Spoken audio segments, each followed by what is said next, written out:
retain someone for 2.5 years because you're making a profit on keeping them there.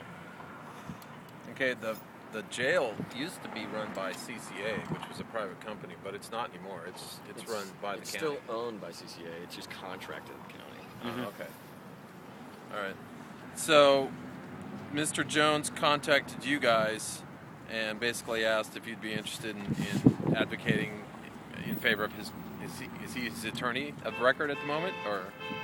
No, he's Twan not Jones. an attorney. No, he's just he's a former city council candidate from North Tulsa District, and he's been a community organizer with Stop the Violence. He used to be a member at NAACP.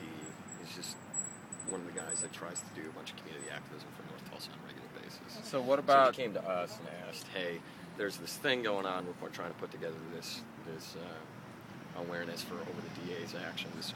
Is that something that you guys would be interested in helping us out with?" And we said, "Sure."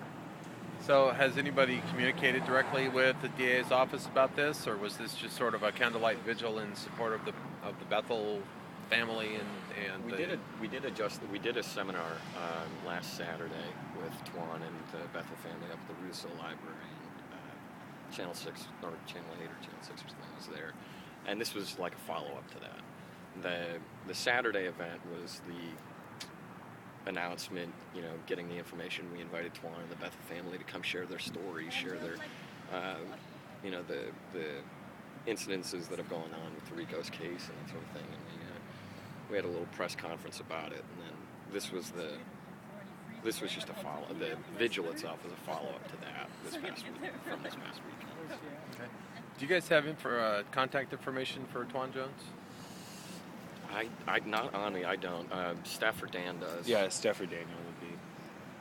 I had it. Stephanie Lewis or Dan Lee, one of the two. Okay. They've got that.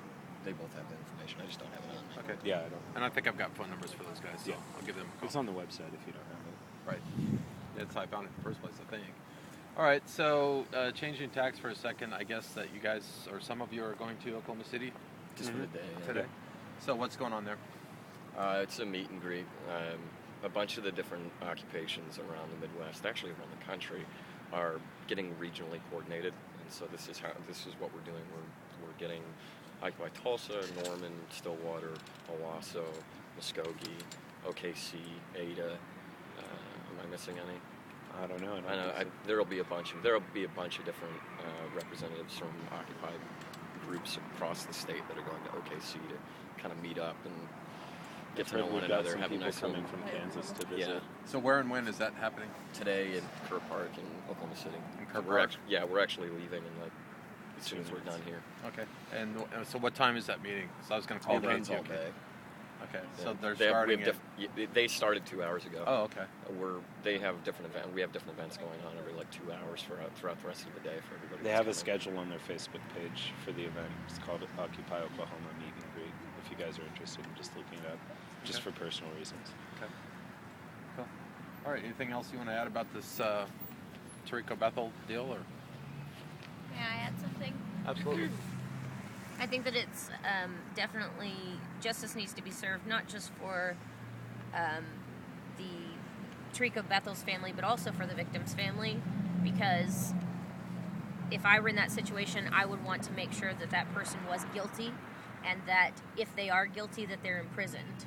And if they're not guilty, I would be worried that the person that was still not serving any time whatsoever. So the fact that he's been sitting in jail without a trial is unjust for both sides. Interesting perspective. Oh, can I get your name? Amanda. What's your last name? Hammock. H-A-M-M-O-C-K? A-C-K. H-A-M-M-A-C-K. Correct. Okay. I just got one thing to say about the Tarico Bethel thing. Clarification. Nobody last night, and there's plenty of video to show it, and nobody on Saturday was claiming that Tarico was innocent. Yeah. The only thing that's being advocated here is that he's given his rights of due process. That's it. That's Right. all to we're advocating for. speedy trial and Right. There's and trial by jury by his peers. That's the issue for Occupy Tulsa. It's not whether or not Tarico is guilty or innocent.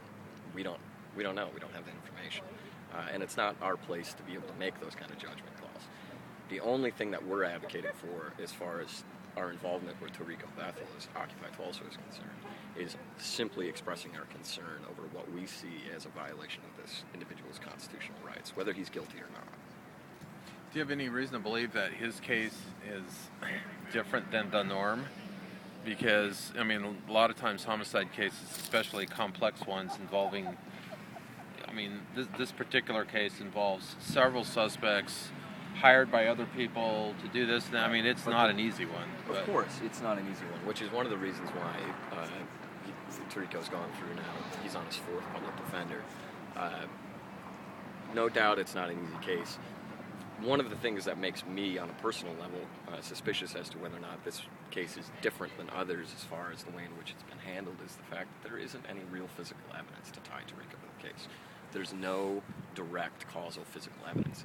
Everything that's built on this case is built upon either a jailhouse confession, which are notoriously unreliable, or is built upon hearsay testimony from a witness who recanted it later on. And Tarico is now still being held on this evidence as far as his indictment is concerned. So there is some questionability as to whether or not this has been handled properly or how thorough an investigation has actually been done about it. And in addition to the fact that circumstantial and anecdotal evidence coming out of the DA's office under Tim Harris over the last 10 years or so, being investigated previously for racial issues in the Tulsa DA's office as far as the way in which crimes are prosecuted in this county as far as whether or not you're from South Tulsa or North Tulsa. That's a serious issue, and I think that's an issue that just about anybody can't really deny. You really just all you have to do is just kind of look at the way in which violent crime is handled in various parts of the cities, and there's a disparity between which neighborhood you live in. Okay. We good? Excellent. Thanks, guys. I appreciate it.